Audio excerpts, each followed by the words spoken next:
بسم الله الرحمن الرحيم waxaan doonayaa inaan caawa halkan aan kala hadlo shacabka Soomaaliyeed meel kasta oo ay joogaan oo runtii walaac xoogan ka qaba xaaladaha taagan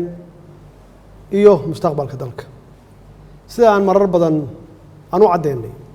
waxaan diyaar u nahay in dalku doorasho ay ka dhacdo waqtigeedana ay ku dhacdo si nabdoonna ay u dhacdo balse nasiib darro waxa caqabad ku ahaa dad gaar ah iyo dawladda shisheeye oo ujeedkoodu ahaa in dalka ay foodo ay ka dhacdo ama foodo la geliyo burbur iyo kala qaybsanaan dib loogu celiyo si uu u dhaco firaaq dastuuri ah annagu ka dawlad ahaan mar kasta waxaan diyaar u nahay ama aan u ahayn in la qabto doorasho aan shuruud ku xirnayn oo saldhigeedu yahay heshiisyadii hore loo gaaray ee 17 Sebtembar 2020 iyo talooyinkii ama tala bixintii guddiga farsamada ay ku gaareen magaalada Baydhabo 16 Febraayo 2021 waxaan bogaadinayaa dadaaladii nabadda ee ra'iisul wasaaraha iyo madaxweynayaasha Galmudug Hirshabeelle Koonfur Galbeed iyo gudoomiyaha gobolka Banaadir anigoo soo dhaweynaya baaqyadii ay ka soo saareen arrimaha doorashooyinka haddaba si loo suurtageliyo qabashada doorasho ku salaysan heshiisyadaas aan soo xusnay waxaan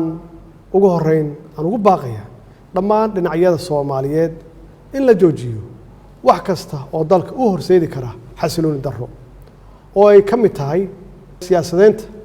arrimaha ciidamada kala qaybinta bulshada iyo burburinta hantida dadweynaha shacabka Soomaaliyeed ee sharafta leh waxaa maragma doonta ah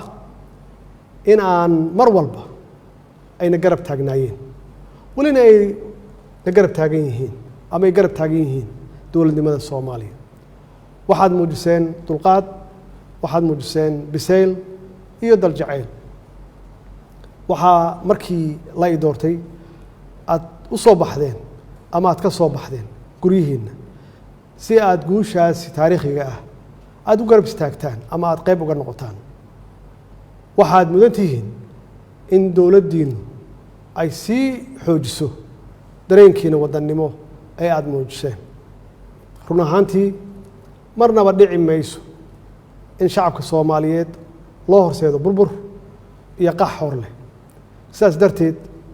waxaan ugu baaqaynaa ama aan ugu baaqayaa dhinacyada abaabulaya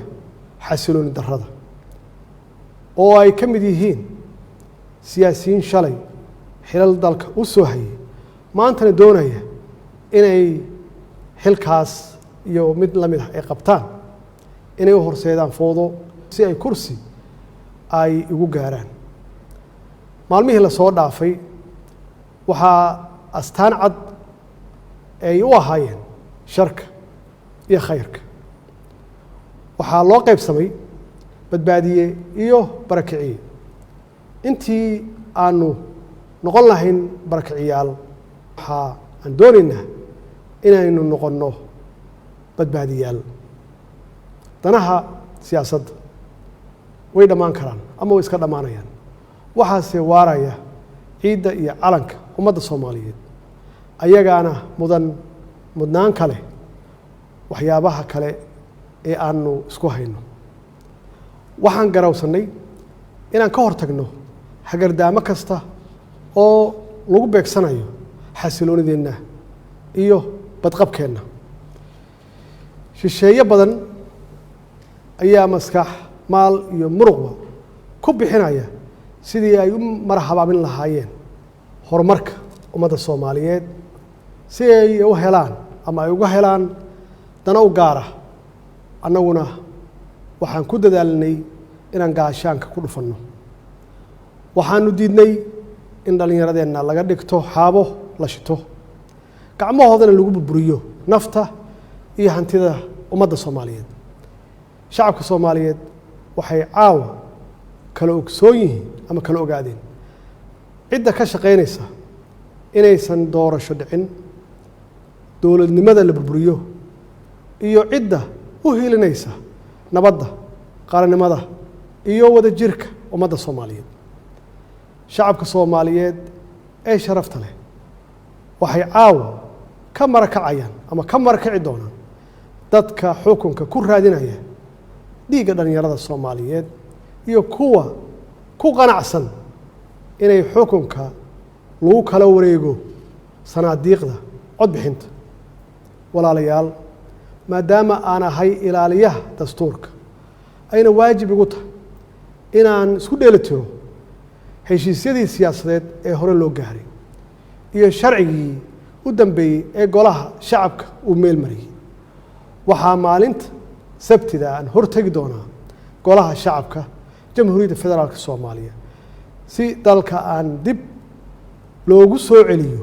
hanaankii doorasho ee ay heshiiska ay ku wada gaareen dowladda federaalka ah iyo dowlad goboleedyada dowladda federaalka Soomaaliya waxay aaminsan tahay ama aaminsanayd welina ay xal u aragtaa in wadada kaliya ee furan ay tahay midda wada hadalka isqancinta isu tanaasulka iyo in lagu soo laabto miiska wada hadalka iyadoo la dhammaystirayo heshiiskii 17 Sebtembar iyo tala bixintii guddiga farsamo ee Beedhabo ee Febraayo 16 2021 waxaan dhammaan saxiixayaasha heshiiskii 17 Sebtembar aan ugu baaqaya inay si degdeg ah la isugu yimaado si looga wada hadlo hirgelinta heshiiskaas kadibna loo wada saxiixo iyadoo aanan wax shuruud ah aan lagu xirin ugu dambeyntii waxaan farayaa hay-adaha amniga inay ilaaliyaan xasiloonida caasimadda iyo badqabka shacabka Soomaaliyeed lagana fogaado wax kasta oo dhalin kara khalkhal amni shacabka Soomaaliyeedna ay arrintaasi ku garab siiyaan ciidankooda qalabka sida oo habeen iyo maalin u taagan badbaadadooda wassalaamu calaykum waraxmatullaahi wabarakaatuh